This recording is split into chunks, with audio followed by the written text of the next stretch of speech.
All right, with that, we are going to now shift our focus to Prime Minister Narendra Modi's visit to Indonesia, which is expected to deliver significant strategic and economic outcomes, further deepening the comprehensive strategic partnership between the two nations.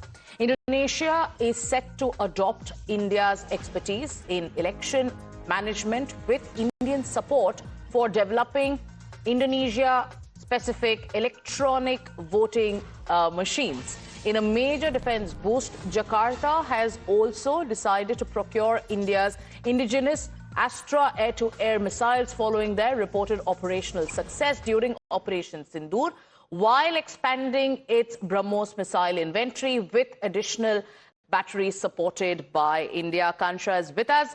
Akansha, one of the big takeaways from this visit is going to be how Indonesia now is showing faith in India's election management, while domestic politics plays out very differently. Tell us about the larger takeaways that are expected from the Prime Minister's visit.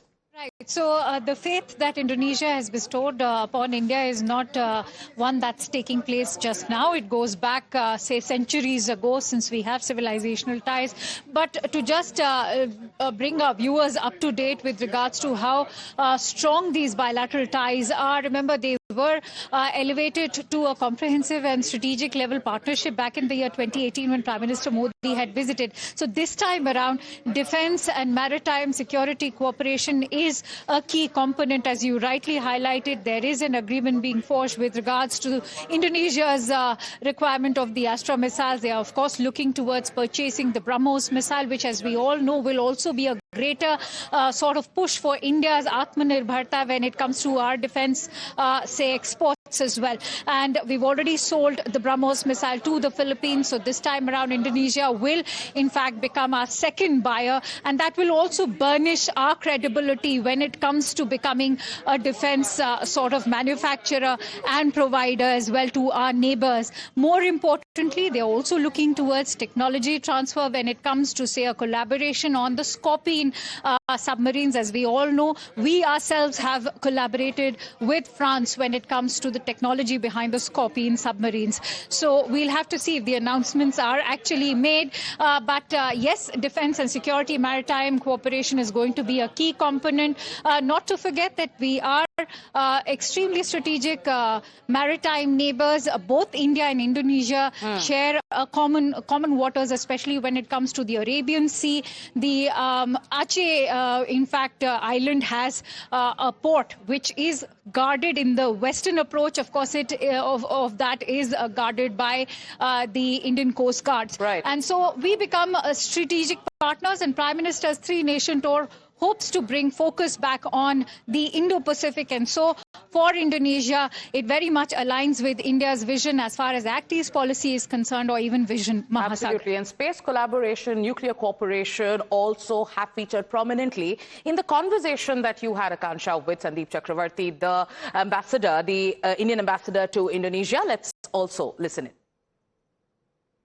Prime Minister, before, just ahead of his three-nation tour, has in fact gone on to talk about how his visits are going to also align with India's Act East policy, the Mahasagar vision. So which is why I want to quickly bring you in on Indo-Pacific and the ASEAN role.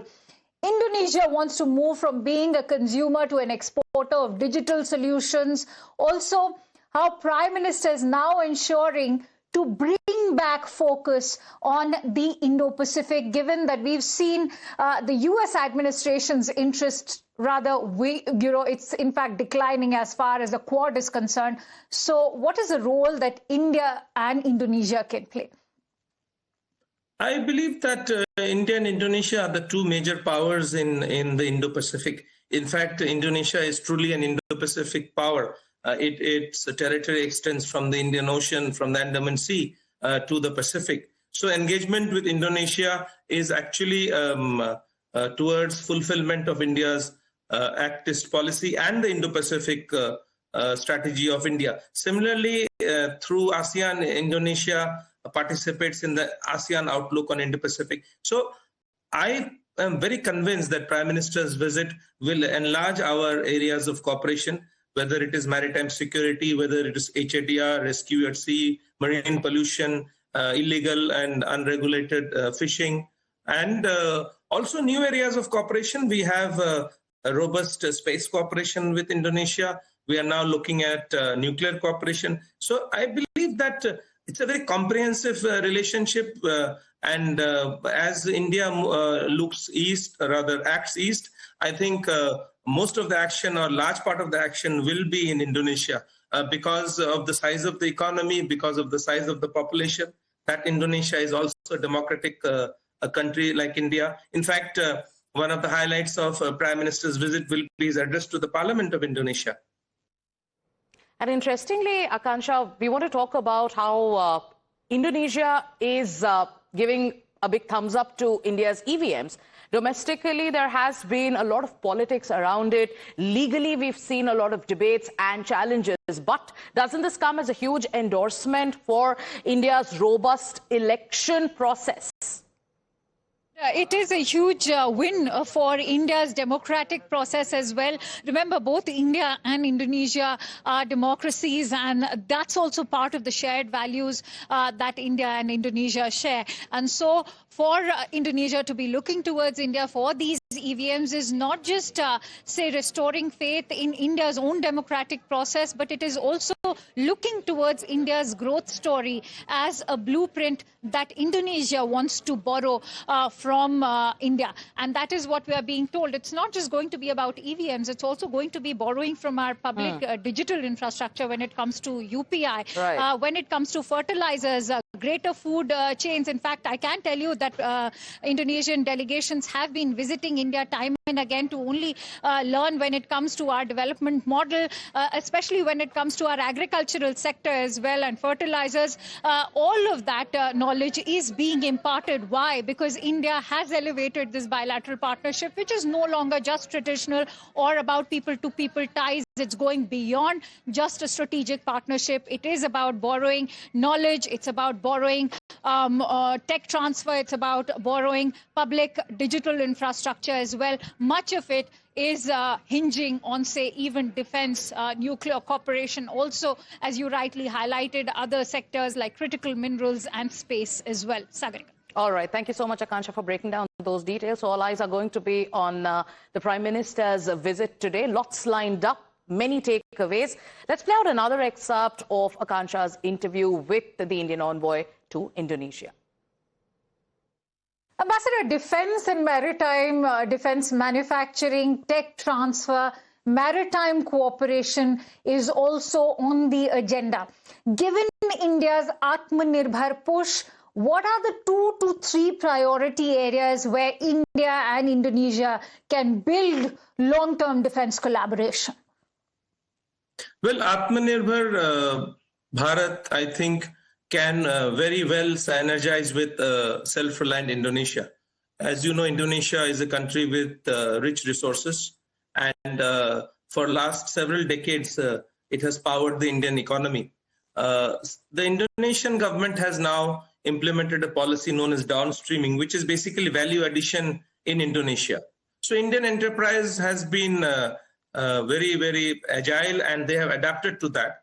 And during the Prime Minister's visit, you will find several announcements where Indian enterprise will invest in Indonesia, process materials in Indonesia, and then use it for the Indian and the global market. I think there is a lot of possibility, and this will be the beginning of new areas of cooperation between India and Indonesia. Talking about the defense and maritime field, I think the Indian defense industry is now coming of age. We are exporting globally, and there is no reason why Indian systems will not find a market in Indonesia, and there may be some announcements in this regard as well.